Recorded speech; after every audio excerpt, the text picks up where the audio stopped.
first of all, thank you for joining us today. So tell us a bit more about this book, which is called Geopolitics and the Media in Asia Pacific. So what has inspired you in writing this book?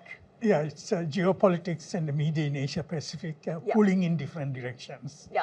So what I say is, when I say pulling in different directions, Western media, sometimes supported by the Japanese media, pulls in one direction, and Australian media, and Asian media, especially Chinese media, pulls in another direction. So I have been working in the region. I spent 15 years in Singapore and 1.5 years in Bangkok as well, and I traveled to Sri Lanka, where I was born and raised, into India, and I was working for an organization called Asian Media Information and Communication Center, AMIC, as head of research.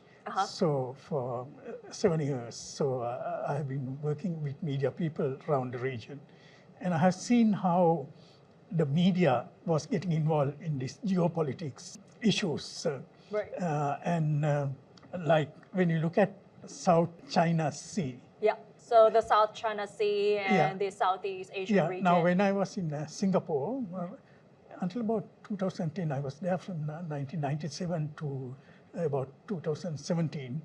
And it was in 2010 when Hillary Clinton came to Vietnam to represent the US in the East Asia Summit. And she raised the issue of South China Sea as a security issue. Until then, we were looking, the media in the region was looking at the Asian century as a peaceful century, prosperous century. And then the Americans brought in this issue of security threat from China. Then on the other hand, in the Indian Ocean, Americans have been wooing ferociously India, especially after 2020, what happened on the border with China. And they basically, I see them as basically trying to woo India and help to arm them to fight their war against China. Of course, Indians are not fools. So then 2022, 2023, all of 2023, I was at the University of South Pacific in Fiji. And for 2 decades, the West has neglected the Pacific, small island nations, and they were suffering the consequences of climate change, and they were left to their own to deal with it. Then China started coming in around about 2015 with development aid, not military aid, development aid. Then the Australians and later the Americans got alarmed, and they started saying to the Pacific Islanders, I was there, I saw it, and I also felt the resentment of the Pacific Islanders that we are your traditional friends. The Chinese are setting death traps for you. And a lot of Pacific people didn't like this type of lecturing, but they were afraid to speak out about it. So that's where I felt the media has to speak out in the region. Right, since you have been observing how Western media and Asian media are reporting on geopolitics, what are the main differences between the two when it comes to reporting stories related to geopolitics and the conflicts around the world? Yeah, when you say Western and Asian media, we should also realize Western and the Japanese media are the same. They have a very similar agenda. And sometimes the Indian media, when it comes to China in the last few years, just in the last few months, Indian media has been changing its tone because the Indians themselves is resenting it very much, the American pressure on India to stop trading with Russia. Russia is a great friend of India for 30 years. They are not going to stop that. And then also, when you look at Sri Lanka, you may know that 2022, Sri Lanka declared itself a bankrupt country, which I don't agree with because they defaulted on a loan. And then the Western media said this is a typical debt trap, a Chinese debt trap, because Sri Lankan government, especially the government of the Rajapaksas in the last 1.5 decades, have been very close to China. And it was China which helped financially for Sri Lanka to defeat terrorism.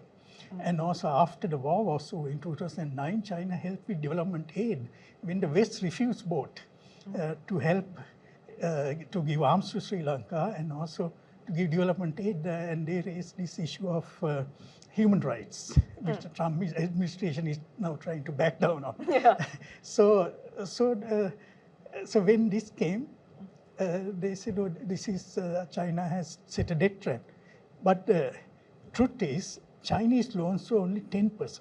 And those were also low interest loans, 2 to 2.5%.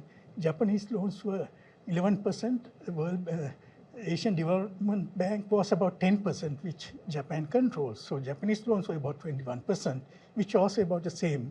But the real problem Sri Lanka has, only now even the Sri Lankan media has realized, is with what is called the ISBs, International Sovereign Bond Market.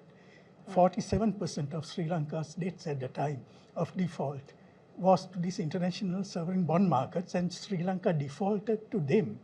And they give loans at about 8 to 8.5% interest.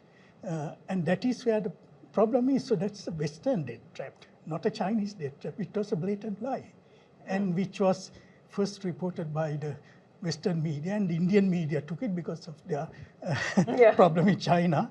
Of course, the Japanese media spread it, and the rest of the Asia just followed it. So you're saying that the American media, Japanese media, and the Indian media seems to have reported things the same way, like in the same direction. When it came to Sri Lanka. Right. Okay. When it comes to Ukraine, Indian media is different. Right. But that is a different geopolitical issue. Then on the side of, in the South Pacific, I saw it. At that time, before I went to Fiji, this was during just at the end of the lockdown period, I think 2021 December, Papua New Guinea said that they have signed agreement with China for China to build a fishing harbor, a city, fishing city, in a place called Daru. It's a sleepy village. They didn't even have a daily market, very rural area. And it's just 200 kilometers from Australia's shores. Now, before they announced that, China has signed an agreement with Papua New Guinea, and they have also set up a fish processing plant to import fish products from Papua New Guinea to China. China has the world's biggest seafood market. And for most of the Pacific islands, fishing is the biggest industry. So the whole idea was for a fishing harbor and a processing plant where Pacific trawlers, along with Chinese trawlers who are also fishing, could feed into this processing plant and feed into the Chinese market. But the Australian media went hysteric. Not only the Australian media, some of the politicians in Canberra, they said, oh, China is planning to build a naval base 200 kilometers from Australia's shores. There was nothing about a naval base in that agreement.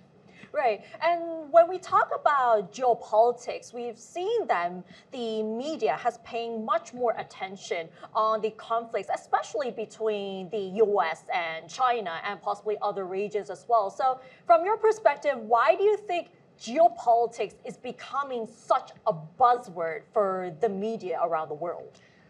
Yeah, I suppose it's also focusing on, in this book, I have a couple of chapters discussing it. One of the things we need to realize, and I think a lot of people in the Asian media haven't done the research to realize it. Sometimes there are a couple of writers on South China Morning Post who have pointed this out, that the American arms industry, it is the biggest in the world, and it is the lifeblood of the American economy. And they need conflicts to prosper. Now, with the Ukrainian conflict and all other conflicts, their stock market prices are booming. That's what the American economy is doing well. So we need to realize that this is why the conflicts are created. That's why I am very critical of the Americans' role, along with some of the Western countries. But it's more the American role in creating these conflicts, basically for selfish reasons. Then on the other hand, China is also threatening some countries, not necessarily militarily, but it can be turned into military, though it's more economic sense. Their economic expansion, they are looking for resources, looking for markets. So it's the BRI, Belt and Road Initiative. Yeah. Thailand is an It's part of important it, yeah. partner of it. It's been presented by Western media as a debt trap. Is it really a debt trap? That's what we need to ask. Now, I have been asking students, I can remember I was teaching a few years ago a course, master students here in Thailand, and half the class were Chinese students. And recently I gave a lecture in China. I asked them, do you know about the ancient Silk routes? They don't know. So now, if they know about the ancient Silk routes, they would know that those trading system which was set up was not only about trading, it was also about cultural exchanges. That's how Buddhism spread right across Asia from India through this, through the traders and the monks who came with them. So there can be cultural exchanges, not military.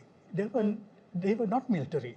It was the West who came few centuries later with their gunboats and invaded countries, enslaved people, massacred people, occupied countries, and they colonized these countries and took away their resources.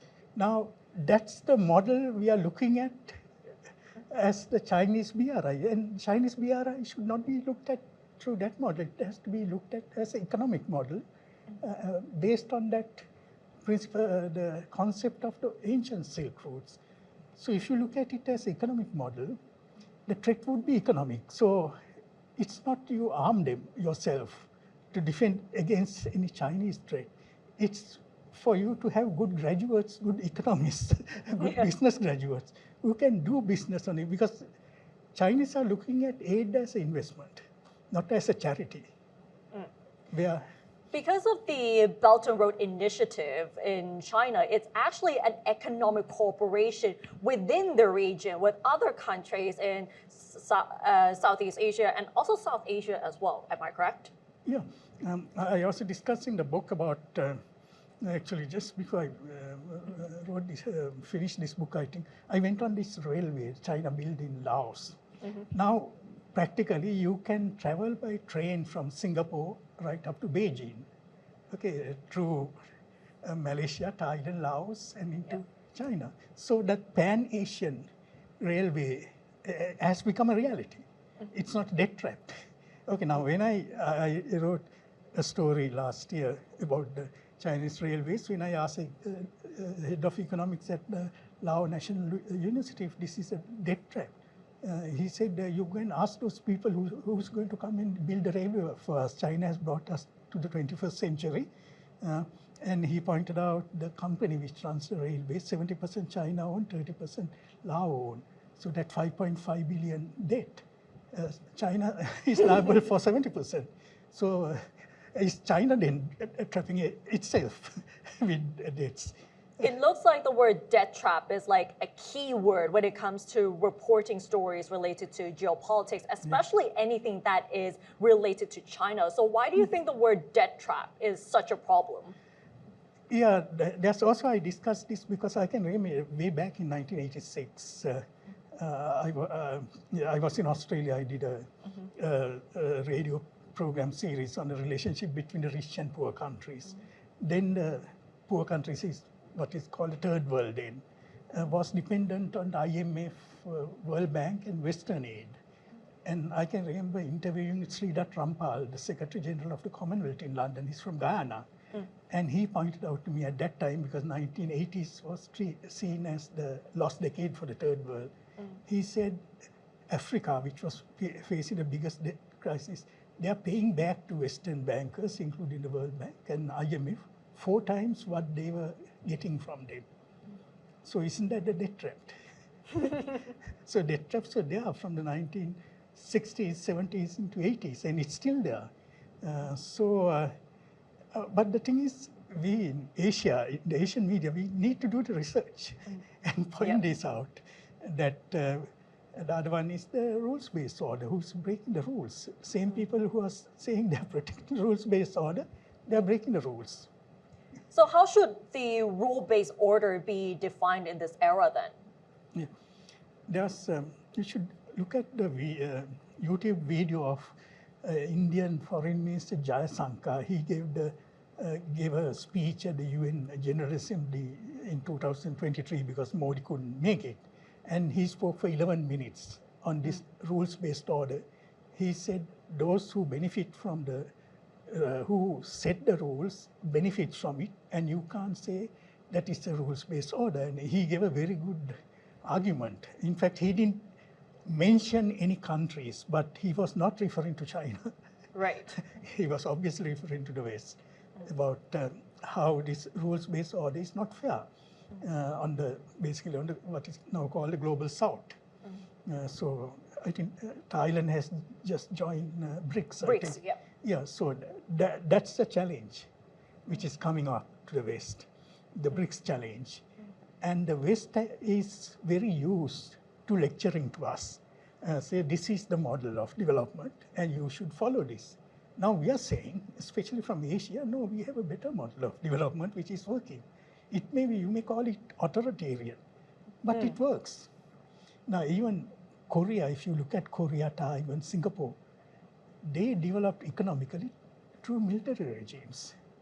Okay, I lived in Singapore for 15 years. Singapore is ruled no different to China politically. But I was very comfortable living there. Okay, because it's well governed. And the governing party is not corrupt in a sense when you compare with parties in other countries in the region.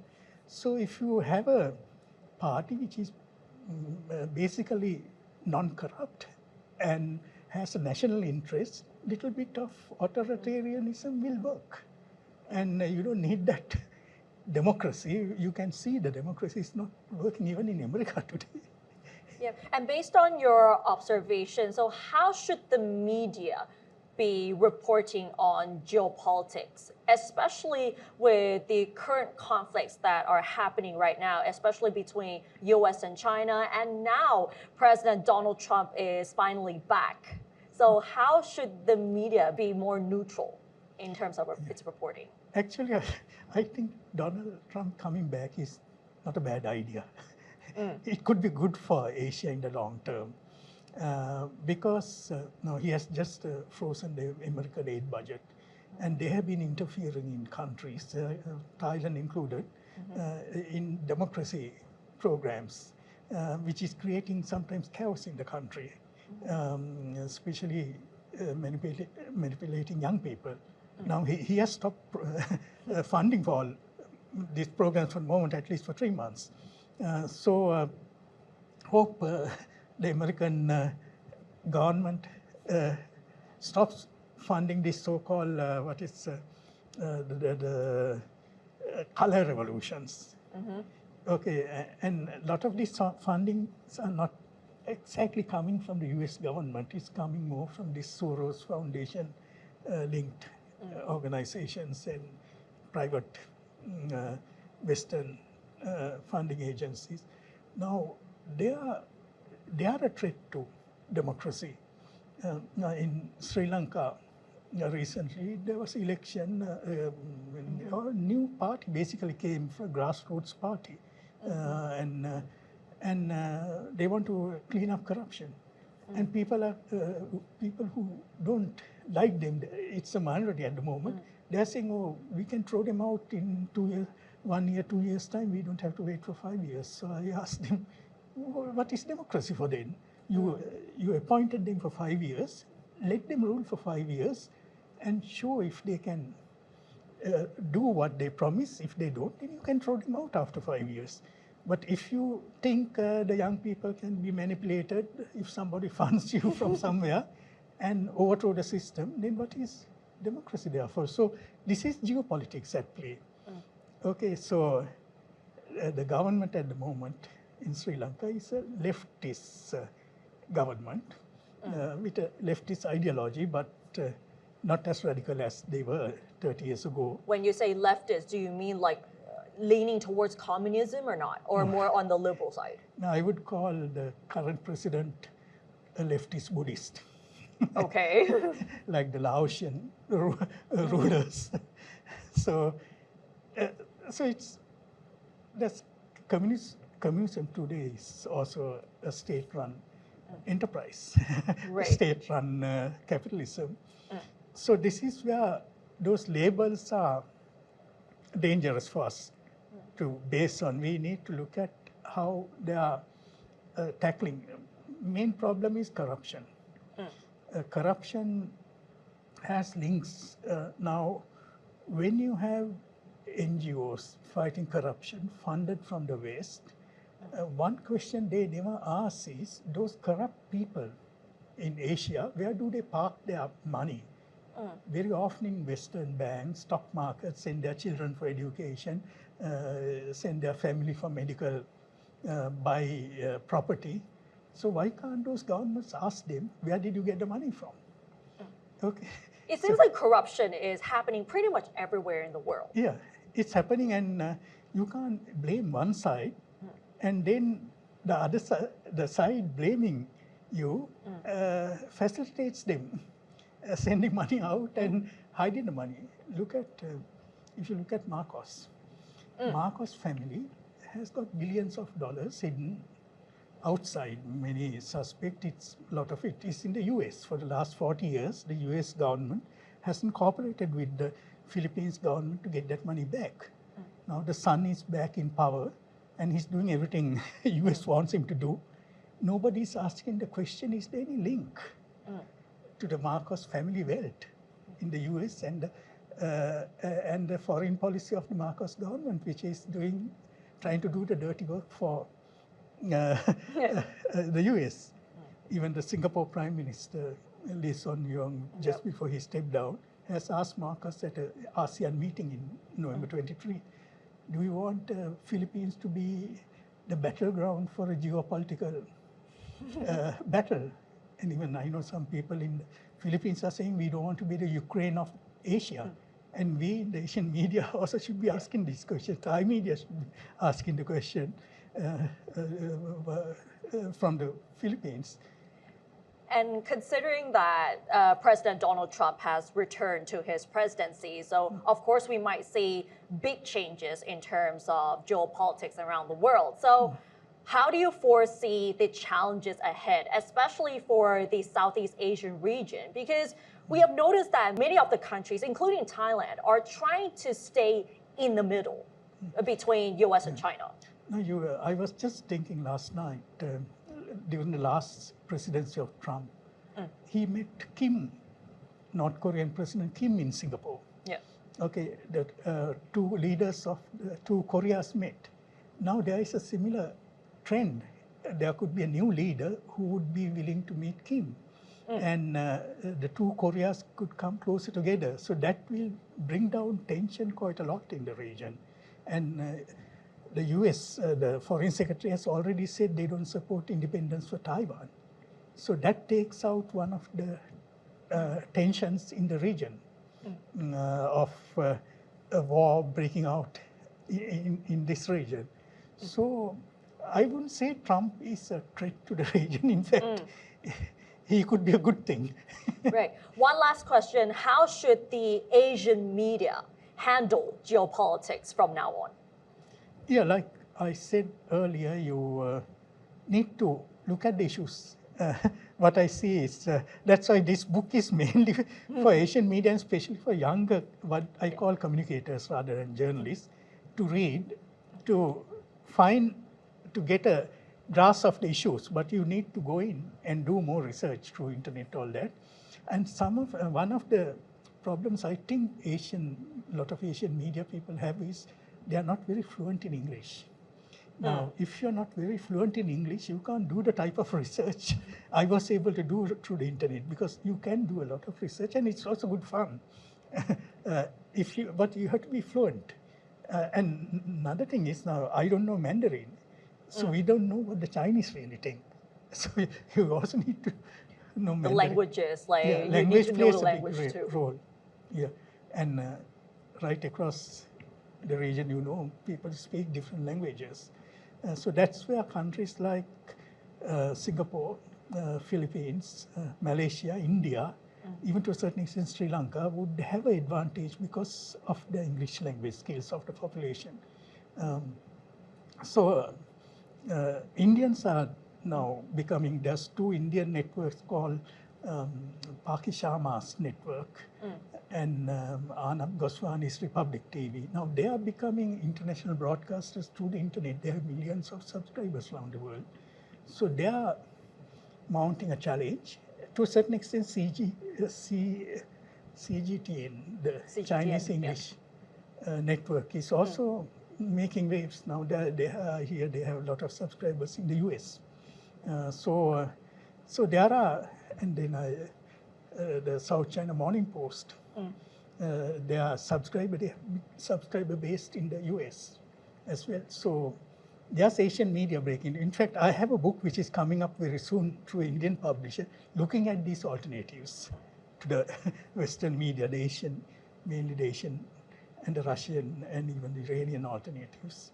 So simply languages is the key so that people can actually understand the context and understand what is actually happening, and we might get a better sense of what geopolitics is all about. Yeah. All right, thank you so much for today. Okay, it was nice to talk to you. Nice to talk to you as well. ขอบคุณค่ะ Okay. Second time.